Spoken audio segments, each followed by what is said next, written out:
कभी सोचा है किसी कहानी का जो आखिरी सीन होता है वो इतना पावरफुल क्यों होता है। वो एक ऐसा पल होता है जो कहानी खत्म होने के बहुत बाद तक हमारे जहन में घूमता रहता है। तो चलिए आज इसी कला को समझते हैं कि कैसे एक यादगार अंत तैयार किया जाता है। और यही तो सबसे दिलचस्प सवाल है ना?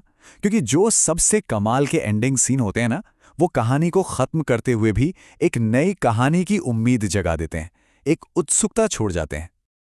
अब जरा इसे देखिए, ये सिर्फ कोई नोट नहीं है, बल्कि ये तो एक परफेक्ट सीन बनाने की पूरी रेसिपी है। इसमें साफ लिखा है, क्लोज फ्रेम चाहिए, एक माँ और बच्चे का इमोशन चाहिए, और एक हल्का तेज मतलब एक डिवाइन लाइट होनी चाहिए। एक एक शब्द बहुत सोचा समझा है।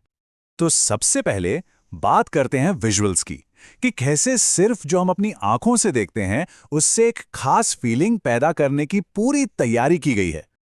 देखिए, क्लोज फ्रेम का मतलब सिर्फ एक टेक्निकल बात नहीं है, ये एक तरीका है ऑडियंस का ध्यान दुनिया की हर चीज से हटाकर सिर्फ और सिर्फ इन कैरेक्टर्स पर लाने का। मतलब एक पल के लिए बाकी सब कुछ धुंधला हो जाता है और हम सीधे उस सीन के दिल में पहुंच जाते हैं। और कैरेक्टर्स का चुनाव देखिए, एक माँ कौशल्या और उनका नवजात शिशु राम। ये एक ऐसी इमेज है जो पूरी दुनिया में कहीं भी किसी के भी मन में प्यार, मासूमियत और सुरक्षा का एहसास जगा देगी। इससे कनेक्ट करना बहुत आसान हो जाता है। अच्छा, अब उन दो छोटी छोटी डिटेल्स पर गौर कीजिए, एक प्यारी से मुस्कान और वो हल्का तेज यानी डिवाइन लाइट। बस इन्हीं दो चीजों ने इस सीन को एक आम फैमिली मोमेंट से उठाकर एक दैवीय, एक डिवाइन मोमेंट बना दिया। मुस्कान मासूमियत दिखाती है और वो आभा मंडल दिव्यता का इशारा करता है। एक सीन सिर्फ वो नहीं होता जो हमें दिखता है ना? बल्कि वो भी होता है जो हम सुनते हैं।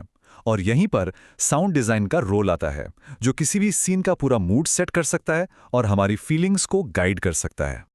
यहां बनाने वाले के पास दो ऑप्शन थे।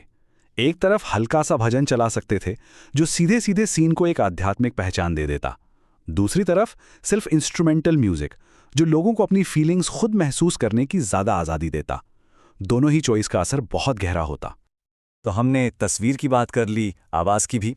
अब आते हैं उस तीसरी चीज पर जो इन दोनों को जोड़ती है, शब्दों की ताकत। स्क्रीन पर जो टेक्स्ट आता है वो सिर्फ जानकारी नहीं देता, बल्कि कहानी को एक मकसद देता है।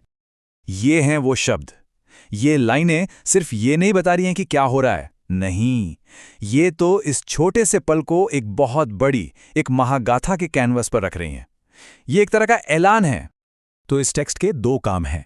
पहला, ये बताना कि ये कोई आम कहानी नहीं बल्कि एक महागाथा है, और दूसरा, ये कहकर कि अगला पार्ट बाल लीला मन में जबरदस्त उत्सुकता जगा देना कि आगे क्या होगा।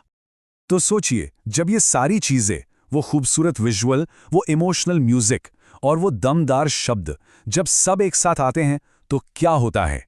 एक ऐसा असर पैदा होता है जो इन सब के अलग अलग असर से कहीं ज्यादा बड़ा और गहरा होता है। तो इसका फॉर्मूला बिल्कुल साफ है। एक क्लोजअप शॉट जो दिल के करीब हो, एक ऐसा म्यूजिक जो सही मूड सेट कर दे, और कुछ ऐसे शब्द जो भविष्य का वादा करें। जब ये तीनों चीजें मिलती हैं तो एक ऐसा अनुभव बनता है जिसे सिर्फ देखा नहीं जाता बल्कि गहराई से महसूस किया जाता है। तो आखिर में ये सवाल हमारे सामने आता है कि ज्यादा पावरफुल क्या है, वो तस्वीर जो हम देख रहे हैं या वो कहानी जिसके शुरू होने का हमें यकीन दिलाया जा रहा है? शायद इसका जवाब हर किसी के लिए अलग अलग हो।